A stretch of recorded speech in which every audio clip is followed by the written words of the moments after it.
Hello everyone, I am Nasa Jane Pardillo, and now we will going to discuss about the socio-emotional development and its pedagogical implication. And when we say socio-emotional development, we expect how children start to understand who they are, what they are feeling, and what to expect when interacting with others. And this time, I'm going to share what I have learned in this topic. Theories of Gender Role Development. Biosocial Theory by John Money and Anki Urhard. The biosocial theory of gender role development calls attention to the ways in which biological events influence the development of boys and girls' bar. It also focuses on ways in which early biological development influence how people react to a child and suggests that this social reaction then have much to do with children's assuming gender roles. So this is the human sex chromosomes. So the X and Y chromosomes, also known as the sex chromosomes, determine the biological sex of an individual. Females inherit an X chromosome from the father for X genotype, while males inherit a Y chromosome from the father for a X and Y genotype. Once a biological male or female is born, social labeling and differential treatment of girls and boys interact with the biological factors to steer development. Parents and other people label and begin to react to the child on the basis of the appearance of his or her genitalia. If a child's genitals are abnormal and he or she is mislabeled as a member of the other sex, this incorrect label will have an impact of its own on the child's future development. Evidence of biological influence. Biological influence and development are also evident in studies of children who are exposed to the wrong hormones prenatally. Before the consequences were known, some mothers who previously had problems carrying pregnancies to term were given drugs containing progestin, which are converted by the body into the male hormone testosterone. So these drugs had the effect of masculinizing female fetuses so that despite their X genetic and female internal organs, they were born with external organs that resemble those of a boy's. Several of these androgenized females were recognized as genetic females, underwent surgery to alter their genitals, and were then raised as girls. For example, female rhesus monkeys exposed prenatally to the male hormone testosterone often threaten other monkeys, engage in rough and tumble play, and try to mount a partner as males do at the beginning of a sexual encounter. Men with high testosterone levels tend to high rates of delinquency, drug abuse, abusiveness, and violence, although nature interacts with nurture so that these links between testosterone and antisocial behavior are not nearly as evident among men in low socioeconomic status. Evidence of social labeling influence.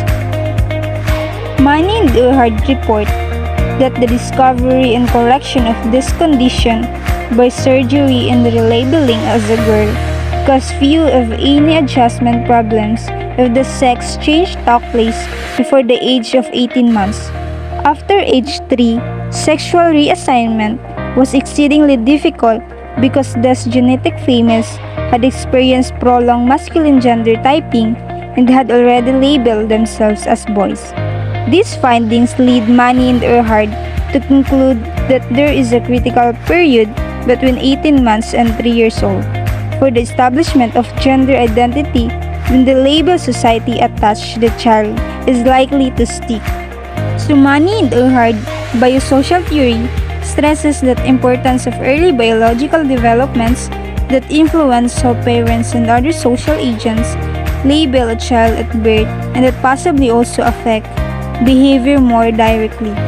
However, the theory also holds that whether children are socialized as boys or girls strongly influence their gender role development. In short, biological and social factors interact. For example, Someone who has been arrested or officially convicted of a felony carries the formal label of criminals, as they have been suspected of committing a behavior that is established to be deviant, such as breaking law. Psychoanalytic theory by Sigmund Freud. The 3 to 6 years old child in Freud's phallic stage is said to harbor a strong, biologically based love for the parent of the other sex, experience internal conflict and anxiety as a result of this incestuous desire, and resolve the conflict through a process of identification with the same-sex parent.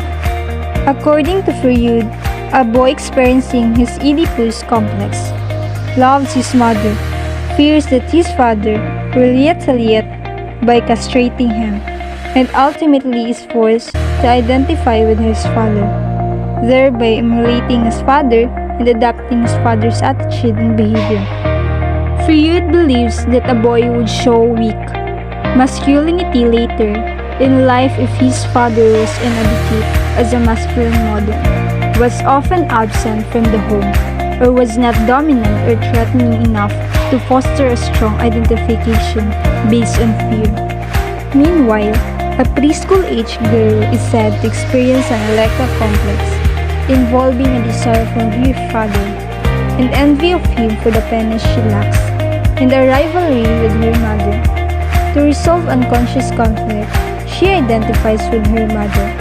Her father also contributes to gender roles development by reinforcing for her feminine behavior, resembling that of her mother. For example, because she wants to sexually possess a parent and she can't possess her mother without a penis, she tries to possess her father instead. At this age, she develops subconscious sexual feelings towards her father. She becomes hostile towards her mother and fixated on her father. Freud identified the preschool years as a critical time gender role development. In addition, his view that boys, because of fear of castration, have a more powerful motivation than girls to adapt their gender role, is consistently finding the boys seem to learn gender stereotypes and gender type behavior faster and more completely than girls do. It is also true that boys whose fathers are absent from home tend to be less traditionally sex type than other boys. Finally, Freud's notion that father plays an important role in the gender typing of their daughters as well as their sons had been confirmed. Social Learning Theory by Albert Bandura and Walter Mischel. According to social learning theorists, children learn masculine or feminine identities, preferences, and behaviors in 2 ways. First, through differential reinforcement, children are encouraged and rewarded for sex-appropriate behaviors and punished for behaviors considered more appropriate for members of the other sex. Second, through observational learning, children adapt the attitude and behaviors of same-sex models. In this view, gender role development depends on which of his or her behaviors people reinforce or punish and on what sorts of social models are available. Change the social environment and you change your course of gender role development. For example, if a child observes their parents going to work every day, volunteering at a local community center, and helping their significant other with tasks around the home, the child is likely to mimic those behaviors. If rewarded, these behaviors become reinforcement and most likely repeated by the individual. Differential reinforcement. Parents clearly use differential reinforcement to teach boys how to be boys and girls how to be girls by Beverly Fagot and Mary Leanne Batch. For example, have found that parents are already encouraging sex-appropriate play and discouraging cross-sex play during the second year of life, before children have acquired their basic gender identities to display clear preferences for male or female activities. By the tender age of 20 to 24 months, daughters are reinforced for dancing, dressing up as women, following their parents around, asking for help, and playing with dolls. They are discouraged from manipulating objects, running, jumping, and climbing. By contrast, sons are often reprimanded for such feminine behaviors as playing with dolls or seeking help and are often actively encouraged to play with masculine toys such as blocks, trucks, and push and pull toys. Parents who show the clearest patterns of differential reinforcement of children who are relatively quick to label themselves as girls or boys, to develop strongly sex-type toy and activity preferences. It turns out the fathers play a central role in gender socialization. They are more likely than mothers to reward children's gender-appropriate behavior and to discourage behavior considered more appropriate for the other sex. Women who choose non-traditional professions are more likely than women in traditionally female fields to have had fathers who encourage them to be assertive and competitive. Fathers, then, seem to be an especially important influence in the gender development of both sons and daughters. Observational learning. Not only do social learning theories call attention to differential treatment of girls and boys by parents, peers, and teachers, but they emphasize that observational learning also contributes in important ways to gender typing. Children see which toys and activities are for girls and which are for boys and imitate individuals of their own sex. At about the age of 6 or 7, children begin to pay much closer attention to same-sex models than the other sex models. For example, they will choose toys that members of their own sex prefer even if it means passing up more attractive toys. Children who see their mothers perform so-called masculine tasks and their fathers perform household and childcare tasks tend to be less aware of gender stereotypes and less gender-typed than children who are exposed to traditional gender role models at home.